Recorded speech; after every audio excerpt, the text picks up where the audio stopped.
திருமணத்துக்கு ஜாதகமே தேவையில்லை. சரியான ஒரு வாழ்க்கையை தேர்ந்தெடுக்கிறதுக்கு ஜோசியம் அப்படின்னு நினைக்கிறீங்க. அப்படி இல்லை. ஜோதிடம் என்பதை நம்மளுக்கு சக்கரை டப்பால உப்புன்னு பேர் எழுதி வச்சுட்டு எறும்பு வராது நம்புற மாதிரி தான் அந்த பரிகாரம் செய்யறது. இந்த வேலைலாம் எதுவுமே மாறாது. எத்தனாம் தேதி கல்யாணம் பண்றது, முகூர்த்தம் பார்த்து கல்யாணம் பண்றது, இதெல்லாம் சும்மா நம்மளே நான் சொல்றது வந்து கர்மா இருக்கு, குர்மா இருக்கு, எல்லாமே வந்து மேலத்தோத்தை ஆக்டிவேட் பண்றாருன்ற எந்த இதையும் பற்றி பேச. அப்ப ஜோசியத்துல நம்பலாமா வேணாமான்னா உன்னை யாரும் நம்ப சொன்னது? நான் வந்து 4வது தலைமுறை ஜோசியக்காரன். என்னுடைய கல்யாணத்துல இது வரைக்கும் பொருத்தம் பார்க்கணும். நான் வந்து இந்த பொண்ணை செலக்ட் பண்ணி கல்யாணம் பண்ணா நல்லா இருப்பேன், இந்த பொண்ணை செலக்ட் பண்ணி கல்யாணம் பண்ணா நல்லா இருக்க மாட்டேன்ற எந்த ஒரு முடிவும் கிடையாது. அதாவது ஜோசிக்காரன் சொல்லுவாங்க, உங்களுக்கு இந்த மாதிரி வேலை எடுத்துக்கங்க, சென்னைக்கு கலெக்டரா இருங்க, சூப்பரா இருக்கலாம்னு சொல்லுவேன். உங்களால் ஆக முடியுமானா முடியாது. வாழ்க்கையினுடைய நிம்மதியே திருமணம் தான், கண்டிப்பா குடும்பம் தான். அப்ப அதுக்குள்ள போறப்ப நம்ம சரியான ஒரு விஷயத்தை தேர்ந்தெடுத்துட்டோமா? ஆனா இப்ப இருக்கிறவங்க என்ன செய்யறாங்கன்னா வெறும் நட்சத்திர பொருத்தம் பாக்குறாங்க. ஆமா, அதுதான் வந்து பெரும்பாலும் பாக்குறாங்க. நட்சத்திர பொருத்தம்ங்கிறது என்னன்னா, இப்ப உதாரணத்துக்கு மூக்கு நீளமா இருக்கு, இந்த பிள்ளைக்கு மூக்கு நீளமா இருக்கு, கல்யாணம் பண்ணி நல்லபடியா வாழுன்னு சொல்ற மாதிரி தான் இது. நட்சத்திர பொருத்தம் என்பது சும்மா மக்களுக்காக மன திருப்திக்காக போட்டது. ப்ராப்பரா பார்க்கணும்னா கூட அவங்க ஆல்ரெடி மைண்ட்ல ஃபிக்ஸ் ஆயிருக்கு, இந்த பிள்ளை கல்யாணம் பண்ணலாம், அந்த பையனை கல்யாணம் பண்ணலாம். ஒருவேளை வந்து நான் நல்லா இல்லைன்னு சொல்லிட்டேன்னா நான் டுபாக்கூர் ஜோசிக்காரன்னு சொல்லிட்டு அடுத்த ஜோசிக்காரன் போயிடுவாங்க. அப்ப ரச்சு மாத்தி கொடுத்தனா மரணம் இல்லைங்கிறாங்க. அப்ப ஆக்சிடென்ட் ஆகி செத்துக்கு போறவங்களாம் ரச்சு பார்க்காம கல்யாணம் பண்ணா ஒண்ணுக்குமே ஆகாத ஒரு ஜாதகம்னு சொல்லி ஜோசிக்கார சொன்னா பிடிச்சி கல்யாணம் பண்ணிச்சிங்கன்னா ஒண்ணுமே ஆகாது. லேட்டஸ்டா ஆன்லைன் வெப்சைட்ஸுக்கெல்லாம் நிறைய வந்துருச்சு. 40 ரூபா 100 ரூபா 50 ரூபா ரீசார்ஜ் பண்ணா பேசலாம். நல்லதுக்காக இருக்குமா இல்ல வந்து நல்லதும் கிடைக்காது, கெட்டதும் கிடைக்காது. இவங்க காட்சி எடுத்து பண்றாங்கன்ற மாதிரி அந்த கல்யாணம் டிவோர்ஸ் ஆயிடும். நீ ஃபர்ஸ்ட் லவ் பண்ண பொண்ணுக்கு கல்யாணம் ஆயிடுச்சு இல்லையா, அதுவும் டிவோர்ஸ் ஆகிட்டு வந்துடும். அந்த பொண்ணு தான் நீ திருப்பி கல்யாணம் பண்ணிக்குவேன்னு சொன்னேன். அவனுக்கு சுத்தமாக நம்பிக்கையே இல்லை. ரொம்ப வருஷம் கழிச்சு அவன் எனக்கு ஃபோன் பண்ணி அழுதுகிட்டே ஃபோன் பண்ணுறான். உங்கள் வாய் என்ன வாயின்னு கேட்குறான். என்னன்னா, ரிஃப்ளெக்ட் நேயர்களுக்கு வணக்கம். இன்னைக்கு நம்ம கூட இருக்கிறவரை பற்றி சொல்லணும்னா ஜோதிடத்தை பற்றி நிறைய விஷயங்கள், அதாவது ஜோதிடம் மட்டும் இல்லாமல் அதை தாண்டி நிறைய விஷயங்கள் வந்து நம்ம கூட பகிர்ந்துருக்காங்க. இன்னைக்கு வந்து நம்ம கூட ராஜநாடி பார்த்திபன் அவர் தான் இணைஞ்சிருக்காரு. வணக்கம் சார். வணக்கம்ங்க. நேரில் அனைவருக்கும் வணக்கம். ஜோதிடத்தை பற்றி நிறைய விஷயங்கள் வந்து பார்த்திங்கன்னா இதுக்கு முன்னாடி நிறைய பேசியிருக்கோம். இருந்தாலும் நிறைய பேருக்கு நிறைய டவுட்லாம் இருக்குது. இப்போது திருமணம் எடுத்துக்கிட்டாலும் சரி, லவ் பண்ணுறவங்க இவங்களாம் வந்து லவ் பண்ணுறவங்க நிறைய பேர் ஜாதகம்ன்றது பார்க்கறது கிடையாது. ஸோ அதை மீறி வந்து கல்யாணம் பண்ணிக்கிறாங்க. இந்த இடத்துல ஜாதகம் எப்படி வேலை பார்க்குது? ஸோ இந்த இடத்துல ஜாதகத்தை எப்படி கணிக்கிறது? எனக்கு கேட்டால் திருமணத்துக்கு ஜாதகமே தேவையில்லை. ஓகே, நான் சொல்கிறது புரிஞ்சுட்டிங்களா? இப்போ கல்யாணம் அப்படிங்கிற இப்போ நீங்கள் என்ன நினைக்கிறீங்க அப்படின்னா, சரியான ஒரு வாழ்க்கையை தேர்ந்தெடுக்கிறதுக்கு ஜோசியம் அப்படின்னு நினைக்கிறீங்க. அப்படி இல்லை. ஜோதிடம் என்பதை நம்மளுக்கு சாய்ஸே கிடையாது. லைஃப்பில் நீங்கள் எந்த ஒரு இடத்துலையுமே உங்களுடைய விருப்பப்படி இந்த வாழ்க்கையை மாற்றி அமைக்கவே முடியவே முடியாது. ஓகே, அது இயல்பாகவே அப்படியே தான் இருக்கும் லைஃப். நம்ம ஜோசியத்தின் வழியாக இந்த லைஃப் எப்படி இருக்குன்றதை தெரிஞ்சுக்கலாமே தவிர, நான் வந்து இந்த பொண்ணை செலக்ட் பண்ணி கல்யாணம் பண்ணால் நல்லா இருப்பேன், இந்த பொண்ணை செலக்ட் பண்ணி கல்யாணம் பண்ணால் நல்லா இருக்க மாட்டேன்ற எந்த ஒரு முடிவும் கிடையாது. அதே மாதிரி இந்த வேலை பார்த்தா தான் நல்லா இருப்பேன், இந்த வேலை பார்த்தா நல்லா இருக்க மாட்டேன். இப்போ ஜோசிக்காரன் சொல்லுவாங்க, உங்களுக்கு இந்த மாதிரி வேலை எடுத்துக்கங்க, லக்கா இருக்கும், சூப்பராக ஆயிரும் அப்படின்னு. இப்போ என்கிட்ட வந்து கேட்டிங்கன்னா நான் என்ன சொல்லுவேன்னா, நீங்கள் வந்து சென்னைக்கு கலெக்டராக இருங்க, சூப்பராக இருக்கலாம்னு சொல்லுவேன். உங்களால் ஆக முடியுமானா முடியாது. இப்போ நிறைய முடியாத விஷயங்களை நான் வந்து 4 ஃப்ளைட் வாங்கி விடுங்க, சூப்பராகிடலாம், 2 கப்பல் வாங்கி விடுங்க, பெரிய ஆளாயிரலாம் சொல்லலாம். ஆனால் நடக்கணும்ல. அப்போ பிராப்தம் அப்படின்றது என்ன? உங்கள் ஜாதகத்தில் என்ன விஷயங்கள் இருக்குது, அது எப்படி நடக்கும், இல்லைனா நடக்குமா நடக்காது, இந்த மாதிரி விஷயங்களை தான் நம்ம ஜோசியத்தில் பேசுவோம். அப்போ என்னன்னா, ஜோதிடத்தில் திருமண பொருத்தம் அப்படிங்கிறது, இப்போ நீங்கள் வந்து ஒரு பெண்ணுக்கோ பையனுக்கோ தகப்பனாக இருக்கிறீங்கன்னு வச்சுக்கோங்களேன். இப்போ உங்கள் பொண்ணுக்கோ பையனுக்கோ மேரேஜ் பண்ணணும் அப்படிங்கிறப்ப நம்ம ஒரு செல்ஃபோன் வாங்குறதா இருந்தாலே கூகுள் ரிவ்யூ பார்த்து, அமேசான், ஃப்ளிப்கார்ட்னு இருக்கிற எல்லா பொருள் விற்கக்கூடிய எல்லா ரிவ்யூவையும் பார்த்து அந்த செல்ஃபோனு நம்மளுக்கு யூஸ் ஆகுமா, கண்டிப்பாக அதனால நம்மளுக்கு ஏதாச்சும் பஞ்சாயத்து ஆகுமா, உருப்படியாக போகுமா, அதை நம்பி வாங்கலாமான்னு ஒரு டவுட் வருது லைஃப்பில். அந்த செல்ஃபோனை எத்தனை நாளைக்கு யூஸ் பண்ணுவோம்னா மேக்ஸிமம் 2 வருஷம் யூஸ் பண்ணுவோம். ஆமாம், அதுக்குள்ளே அப்டேட்டு வேறு செல்ஃபோனில் இல்லை வேறு சிஸ்டத்துக்கே கூட போயிடலாம். அதுக்கே நம்ம இவ்வளோ ரிவ்யூ பார்க்கும்பொழுது ஒரு பொண்ணோடையோ ஒரு பையனுடைய நம்ம பிள்ளையோ இல்லை நானோ ரொம்ப வருஷம் வாழணும், சண்டை சச்சரவு இருக்கக்கூடாது. ஏன்னா வாழ்க்கையினுடைய நிம்மதியே திருமணம் தான், கண்டிப்பாக குடும்பம் தான். அப்போ அதுக்குள்ளே போகிறப்ப நம்ம சரியான ஒரு விஷயத்தை தேர்ந்தெடுத்துட்டோமா இல்லைன்னா தப்பாயிருமா அப்படின்ற பயம் இருக்கு இல்லைங்களா? அந்த பயம் தான் எல்லார் மத்தியிலும் இருக்கு. பயத்தை போக்குவதற்கு வேற ஏதாச்சும் துறை இருக்கா? போய் மளிகை கடை அண்ணாச்சிட்ட போயிட்டு என் பிள்ளை கல்யாணம் வைக்கலாமான்னு கேட்டால் அவருக்கு ஐடியா தெரியாது. கண்டிப்பாக ஒரு டாக்டர்கிட்ட போயிட்டு என் பிள்ளை கல்யாணம் வைக்கணும் அவருக்கும் ஐடியா தெரியாது. அப்போ அடுத்த லைஃப் அடுத்த நாள் என்ன நடக்கும்னு தெரிஞ்சுக்கிறதுக்கு ஒரே ஒரு துறை ஜோசியம் தான்.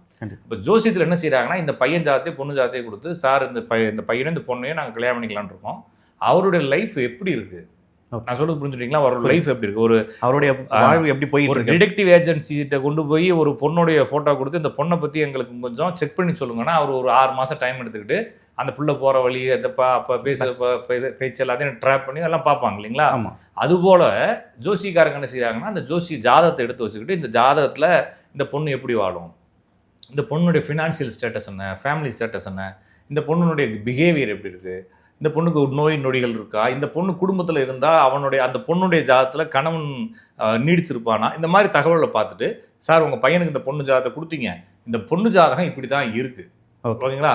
அப்போ அதை தெரிஞ்சுக்கிட்டதுக்கு அப்புறமா அவர் என்ன செய்கிறாரு, அதை செய்யலாமா வேணாமா அவர் டிசைட் பண்ணி முடிவு எடுப்பாங்க. இதுதான் வந்து ப்ராப்பர். ஆனால் இப்போ இருக்கிறவங்க என்ன செய்யறாங்கன்னா வெறும் நட்சத்திர பொருத்தம் பார்க்குறாங்க. ஆமாம், அதுதான் வந்து பெரும்பாலும் பார்க்குறாங்க. நட்சத்திர பொருத்தங்கிறது என்னன்னா, இப்போ உதாரணத்துக்கு இந்த தெருவில் வந்து சுவாதி நட்சத்திரக்கார பிள்ளை ஒரு 5 பிள்ளை இருக்குது. ஒன்றுக்கு 3 கல்யாணம், ஒன்னொன்றுக்கு கல்யாணமே ஆகலை, ஒன்றுக்கு வந்து 80 வயசாச்சு கல்யாணம் ஆகாமல் வீட்டில் சும்மா கிடக்கு. இப்படின்ற மாதிரி பிள்ளை இருக்கும்போது சுவாதி நட்சத்திரத்துக்கார பிள்ளைகளாம் ஒரே மாதிரி இருக்குன்ற அவசியம் இல்லை. அப்போ சுவாதி நட்சத்திரத்துக்காரங்களுக்கு மட்டும் எப்படி ஒரே நட்சத்திரத்துக்கு பலன் பார்க்குறது, எப்படி நம்ம பொருத்தம் பார்க்கணும், அது சும்மா.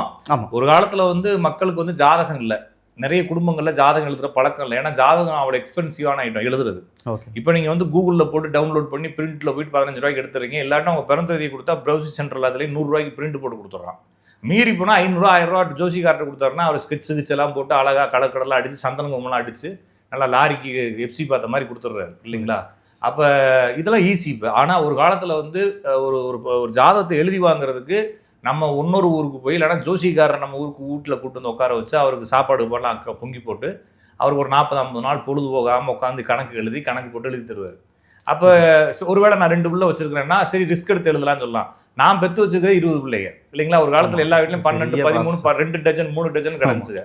அப்போ எல்லாத்துக்கும் இப்போ ஜாதகம் எழுதுறாருன்னா என் சொத்தெல்லாம் விற்று தான், காடு கரணிலாம் விற்று தான் ஜோசிக்காரனை கொடுத்தா நம்ம ஜாதகம் எழுதுறப்போ எல்லாம் என்ன செய்வாங்கன்னா பிள்ளை பிறந்த நேரத்தை பார்த்து அன்னைக்கு என்ன காலண்டர்லையோ இல்லைன்னா அந்த ஊர்லேயோ கேட்குறப்ப என்ன நட்சத்திரம்னு பார்ப்பாங்க.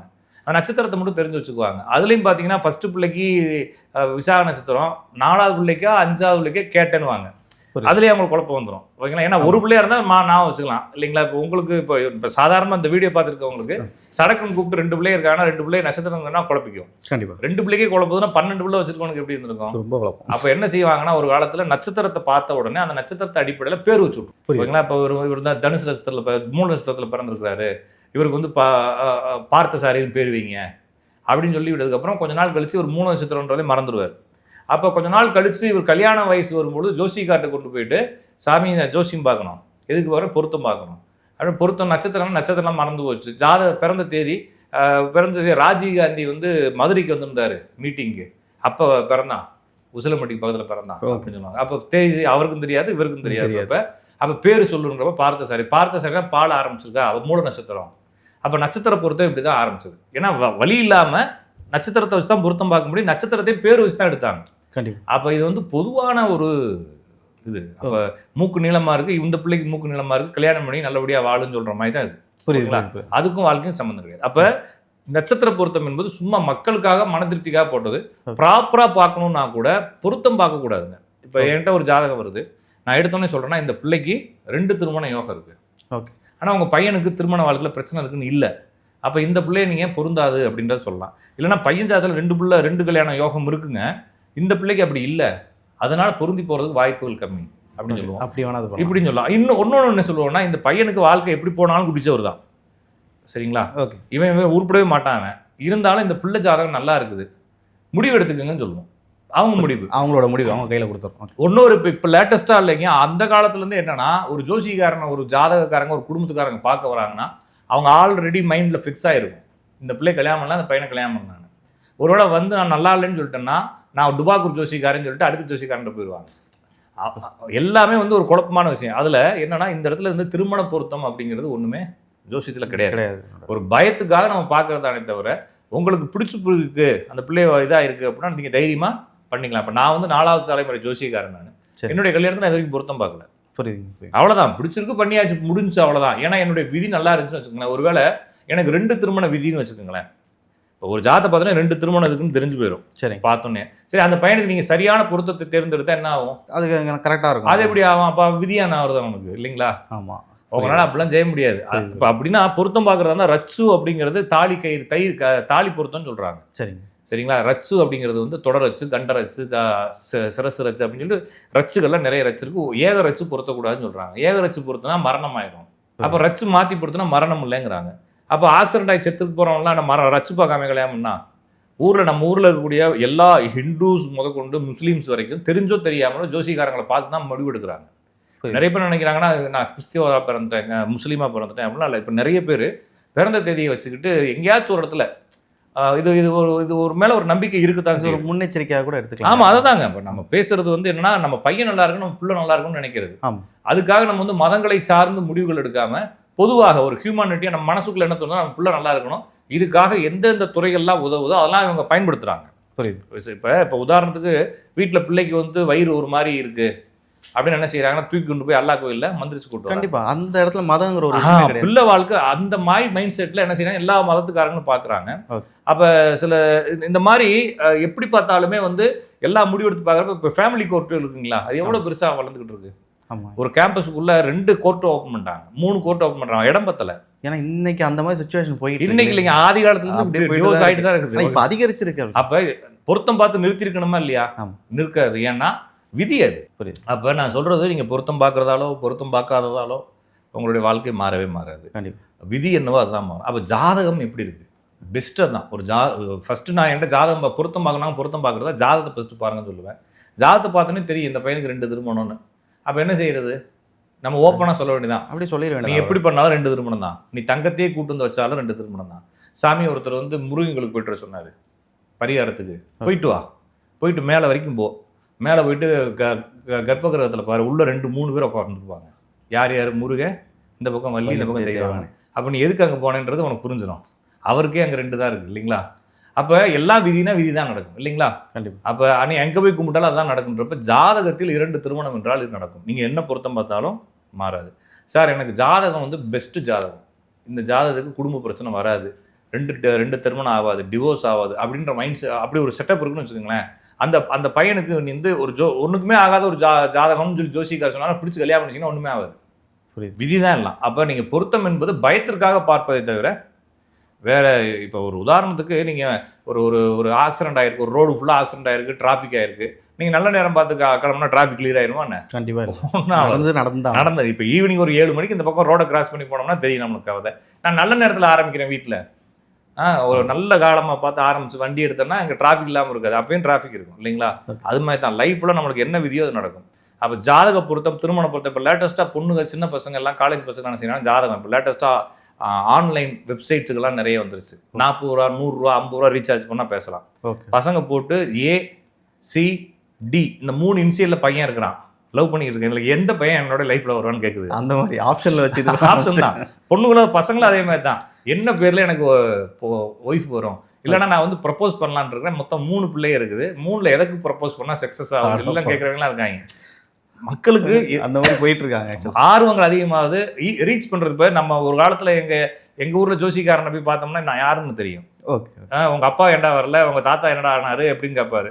இப்போ ஆன் சைட் ஆயிடுச்சு. டெல்லியில இருக்கிறான் அவன் வந்து இதுல போடுறான், வெப்சைட்ல பணம் போடுறான், இது பண்றப்ப கேரளாவில் இருக்கக்கூடிய ஒரு ஜோசியர்கிட்ட லிங்க் ஆகுது. அவன் கேட்குறான், யாருன்னே தெரியாது, நான் வந்து 3 பிள்ளையை லவ் பண்றேன், எந்த பிள்ளை கல்யாணம் பண்ணுவோம், நான் ஒரு பொண்ணை பிரேக்கப் ஆயிடுச்சு, எத்தனாம் தேதி அந்த பிள்ளை என்கிட்ட ஃபோன் பண்ணி பேசும், இதெல்லாம் கேட்குறாங்க. இது என்னன்னா இப்போ மார்க்கெட்டிங் இப்படி பண்றாங்க. இதெல்லாம் வந்து கம்பக்கு. இது வந்து ஒரு கிளர்ச்சிக்காக, ஒரு அவங்களுடைய மைண்ட் செட்டை ஒரு கிளர்ச்சிக்காக வச்சிருக்காங்க. அதுக்கு எதையாச்சும் ஒன்று போட்டு பேசுறது ஜோசிக்காரங்க பேசுறாங்க. இப்போ இந்த சொசைட்டியில் வந்து பார்த்தீங்கன்னா ஜோசியம், இந்த ஆன்மீகம் வந்து இப்போ மாடர்னைஸ்டாக வந்து இப்படி போக ஆரம்பிச்சுன்றப்போ இது வந்து நல்லதுக்காக இருக்குமா, இல்லை வந்து நல்லதும் கிடைக்காது கெட்டதும் கிடைக்காது. இவங்க காஜி எடுத்து போய் பண்றாங்கன்ற மாதிரி அந்த வயசு கோளாறுல பண்றாங்க இல்லைங்களா. ஒரு குறிப்பிட்ட வயசு வரைக்கும் இருக்கும், அதுக்கப்புறம் மாறிடும். இது வந்து எல்லா காலத்துலையுமே.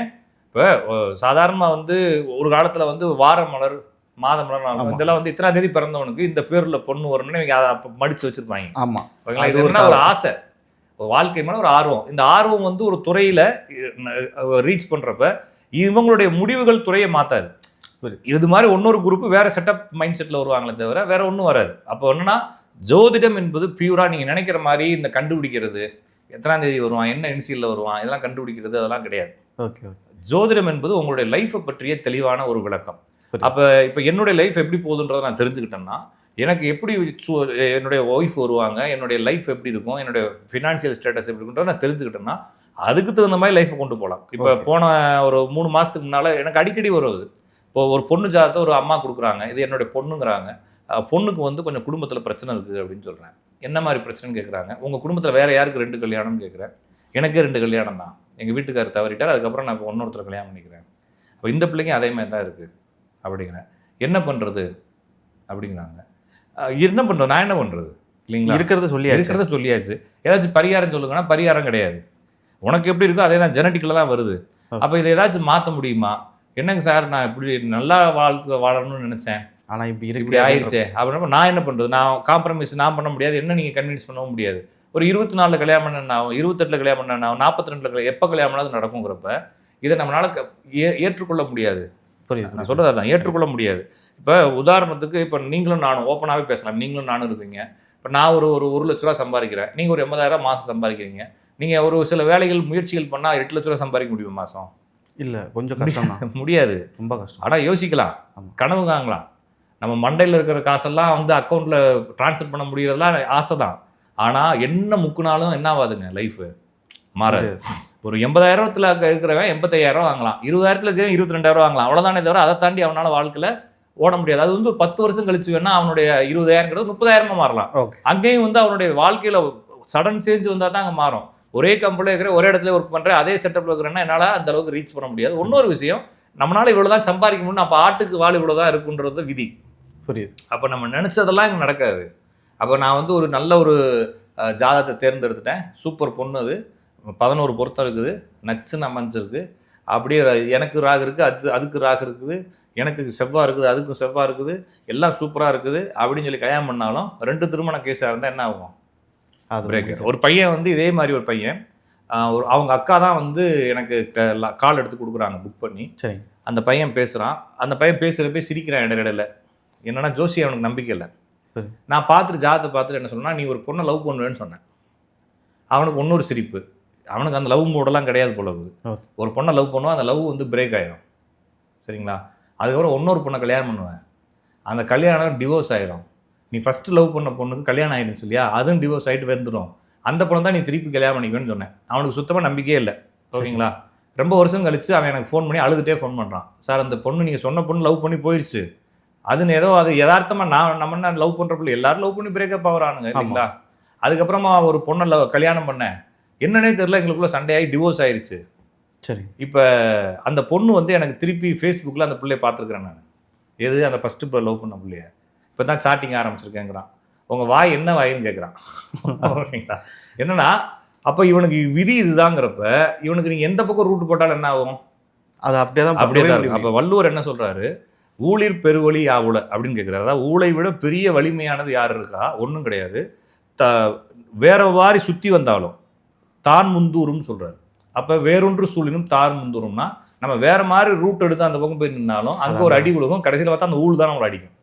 அப்போ நீங்கள் எந்த பக்கம் கேப் விட்டு போய் சைடில் அடித்தாலும், இப்போ உப்பு டப்பாவில் சக்கரை டப்பாவில் உப்புன்னு பேர் எழுதி வச்சுட்டு எறும்பு வராது நம்புற மாதிரி தான் அந்த பரிகாரம் செய்கிறது. இந்த வேலைலாம் எதுவுமே மாறாது, ஜாதகத்துக்கு நடக்கும். நீங்கள் பொருத்தம் பார்ப்பது, பொருத்தம் பார்த்து பொருந்திக் கொள்வது, எத்தனாம் தேதி கல்யாணம் பண்ணுறது, முகூர்த்தம் பார்த்து கல்யாணம் பண்ணுறது, இதெல்லாம் சும்மா நம்மளே சந்தோஷப்படுத்திக்கிறதுக்காகவும் சமூகத்தில் நம்ம வந்து அட்டாச் ஆகிக்கிறதுக்கான தவிர, நீங்கள் சரியாக பொருத்தம் பார்ப்பதாலோ, சரியான தேதியை தேர்ந்தெடுப்பதாலோ, சரியான முகூர்த்தத்தில் கல்யாணம் பண்ணுவதாலோ உங்களுடைய வாழ்க்கையோ உங்களோட விதியோ மாறவே மாறாது. ஜாதத்தில் என்ன இருக்கோ அது கண்டிப்பாக. இப்போது விதியை பற்றி நிறைய விஷயங்கள் சொன்னீங்க. விதின்றது விதிக்கப்பட்டால் அது நடந்தே தீரும்னு சொன்னீங்க. நிறைய பேருக்கு இந்த விதி மேலேயே வந்து பார்த்திங்கன்னா நம்பிக்கை இல்லாத ஒரு தருணம் இருக்குது. அதாவது நம்ம வாழ்கிறது தான் வாழ்க்கை, அந்த வாழ்க்கை வந்து பார்த்திங்கன்னா அதன் போக்கில் தான் போவோம், இங்கே விதிங்கிறதுலாம் ஒன்று கிடையாது அப்படின்ற ஒரு தர்க்கமும் இருக்குது. ஸோ அப்படிப்பட்டவங்களுக்கு விதிங்கிறது ஒன்று இருக்குது அப்படிங்கிறது ஏதாச்சும் சான்றே கிடையாது, அவங்க வாழ்க்கை தான் சான்று. நான் தான் சொல்கிறேங்களா, அவர் இருக்கார் இல்லைங்களா? இப்போ உதாரணத்துக்கு ஒரு பெரிய கட்சியினுடைய ஒரு தொண்டர் இருக்கார், அவர் கட்சி தலைவராக மாற சொல்லுங்கள், ஏன்னா அவர் பையனை கட்சி தலைவராக மாற சொல்லுங்க முடியாது. அந்த தலைவனுடைய பையன் தான் கட்சி தலைவனாக இருப்பான், ஏன்னா அதுதான் விதி. இதை மாற்றி வேணால் பார்க்க சொல்லுங்கள், அதுலேயே அவருக்கு விதின்றது புரிஞ்சிடும். அப்போ எந்த வீட்டில் எவன் பிறக்கணும், எவன் தலைவன் ஆகணுன்றது விதின்னு ஒன்று இருக்கு இல்லையா? ஆமாம், அவ்வளோதான். அப்போ இதை நான் வந்து எக்ஸ்பிளைன் பண்ணவும் தேவையில்லை. நான் எதுக்கு உங்கள்கிட்ட உட்காந்து விதியை எக்ஸ்பிளைன் பண்ணணுன்ற கேள்வி தான். கண்டிப்பாக புரிஞ்சவங்க வேணால் நம்ம 2 பேரும் பேசிக்கலாம். இப்போ உங்களுக்கு ஒரு நம்பிக்கை இருக்குது, எனக்கு ஒரு நம்பிக்கை இருக்குது. பாரதியார் என்ன சொல்கிறான்னா, சிறந்த கடவுள் அறிவுன்னு சொல்கிறார். கண்டிப்பாக அறிவுக்கு மிஞ்சிய கடவுள் எதுவும் இல்லைங்கிறார். கண்டிப்பாக. அப்போ அறிவு தான். அறிவு என்பது என்னன்னா எல்லாத்தையும் அறிந்து கொண்டே இருப்பது தர்க்க ரீதியாக. அப்போ நான்வெஜ், வெஜிடேரியன், இதில் எது சரியானது அல்லது ஏன் வந்து நீங்கள் வெஜிடேரியன் தேர்ந்தெடுக்கணும்னு ஒரு கேள்வி கேட்குறீங்கன்னா, அது 2 பேரும் பேசுகிறோன்னா ஒன்று. நீங்கள் வந்து வீம்புக்குன்னு உட்காந்துக்கிட்டு நான் வந்து நான்வெஜ் தான் சாப்பிடுவேன், வெஜிடேரியன் சாப்பிட்றோன்னா அசிங்கப்படுத்துருவேன்ற மைண்ட் செட்டில் நீங்கள் உட்காந்தீங்கன்னா அதுக்கு தர்க்கம் தேவையற்றது. இல்லை வேற மாதிரி இல்லை, தேவையே இல்லை. எதுக்கு நம்ம 2 பேரும் உட்காந்து முட்டாள்தனமாக பேசணுன்ற கேள்வி தான். கண்டிப்பாக. அப்போ விதி என்பது நான் சொல்கிறது வந்து கர்மா இருக்குது, குர்மா இருக்குது, எல்லாமே வந்து மேடம் தோத்தர் ஆக்டிவேட் பண்ணுறாருன்ற எந்த இதையும் பற்றி பேசலை. நான் இந்த குடும்பத்தில் பிறக்கும் பொழுது இந்த குடும்பத்துக்குன்னு ஒரு ஜெனட்டிக் ஜீன் இருக்குது. இந்த ஜீனை கடந்து நம்மளால பயணிக்க முடியாது. ஓகேங்களா? அப்போ அந்த குடும்பத்தை வச்சு நம்ம என்ன செய்யறோம்னா, இந்த உடம்பு என்னத்தை அனுபவிக்க போகுது, இந்த உடம்பு இந்த டயத்தில் பிறந்திருந்தா எப்படி நடந்துருக்கிட்டு இருக்கு, இந்த பிறக்கும் பொழுது இந்த கிரக நிலைகள் எப்படி இருக்கும்போது இதே கிரக நிலைகள் ஒன்னொருத்தன் பிறந்தவனுக்கு அதே நடந்திருக்கு. அப்போ இதையும் சிங்க் பண்ணி அப்போ இந்த கிரகங்கள் இப்படி இருந்துச்சுன்னா, இந்த கிரகங்கள் இப்படி இருந்துச்சுன்னா இவனுக்கு இப்படி நடக்குதுன்றதை நம்ம புரிஞ்சு வச்சுக்கிட்டு இருக்கோம். கண்டிப்பாக அந்த கிரகங்கள் நடத்தலை. முள்ளு என்பது 7 மணியில் வந்து 8 மணிக்கு வந்து முள்ளு நிற்குதுன்னு வச்சுக்கோங்களேன். 8 மணிக்கு பசிக்குது. அப்போ முள்ளு பசியை கொடுக்கல. 8 மணி பசிக்குது, அந்த 8 மணியை முள்ளு குறிப்பிடுது. அதுபோல் காலம் என்ற அந்த சிங்கில் வந்து என்னோட லைஃப் இப்படி போகுது, அதை நான் வந்து கிரகங்களை வச்சு புரிஞ்சுக்கிறேன். அப்போ கிரகங்கள் வந்து நம்மளுடைய விதியை தீர்மானிக்கல, எதையுமே பண்ணல. என்னுடைய லைஃப் அப்படி தான் இருக்கணும் டிசைன். இந்த டிசைன் வந்து அனுபவத்தில் பார்க்குறப்ப அப்படியே உட்காருது.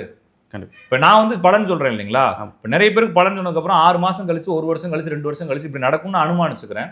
அவங்க கரெக்டாக ஃபோன் அடிச்சு, சார் நீங்கள் சொன்னீங்க நடந்துச்சு.